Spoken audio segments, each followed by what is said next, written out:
Hey everybody, Kyle Goeth here from GoFromReviews.com and the Go From Reviews YouTube channel, and I've got my first thoughts, my quick reaction to the new George Clooney directed film, The Boys in the Boat.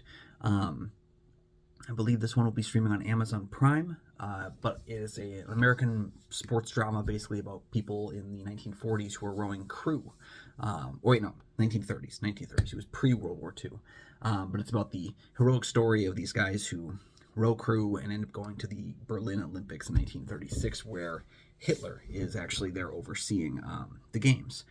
And it's an interesting idea for a movie. I've actually, it's as much as I wasn't a giant fan of the movie Race from a few years back, about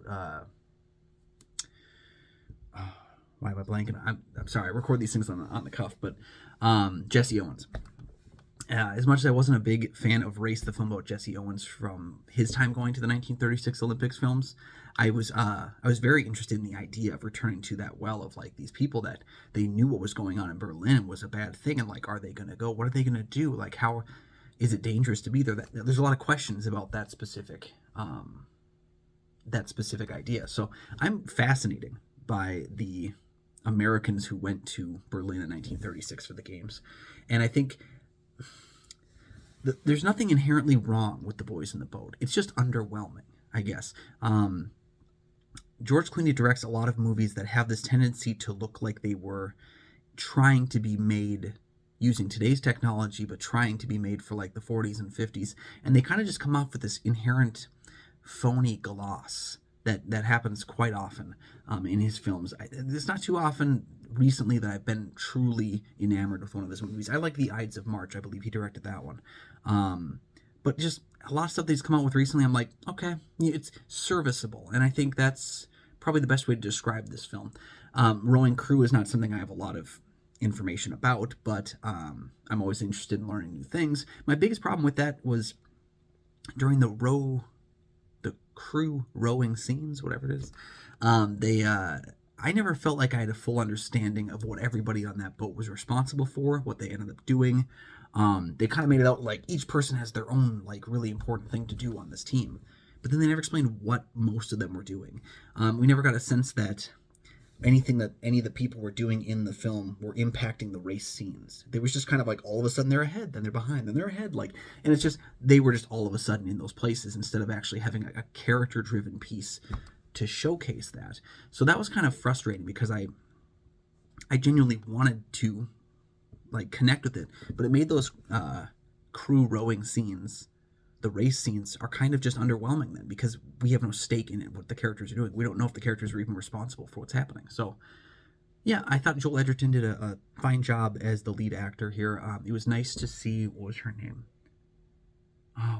Courtney Hengeler, who was in Cobra Kai. It was nice to see her. She plays his wife.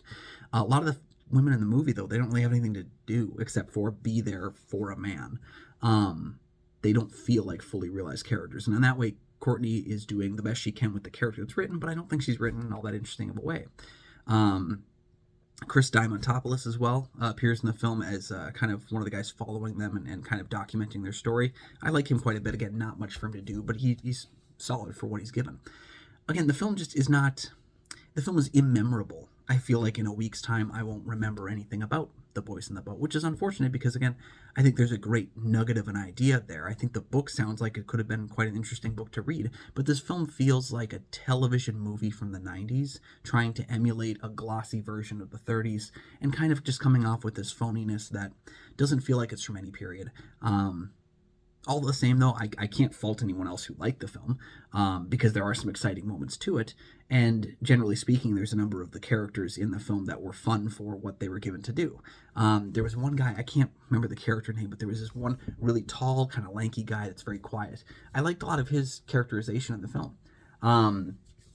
But I didn't think that like anything was given for him to do. I thought the actor that played the lead, Joe Ranft, who was in the Fantastic Beasts films, again, he's a pretty solid actor at times, but I don't think, again, that he's given much to do here. It's got that TV movie feel, you know? And I know we don't really do TV movies anymore. At this point, you make movies, we put them on Netflix, but we don't have a lot of TV movies that are really that good, and there's a reason for that, because this one right here is it's just kind of got that phoniness to it. It's got that we stand on a set and deliver our lines phoniness, that I think ultimately didn't work for me. Yeah, disappointed in the movie, but I think it was okay.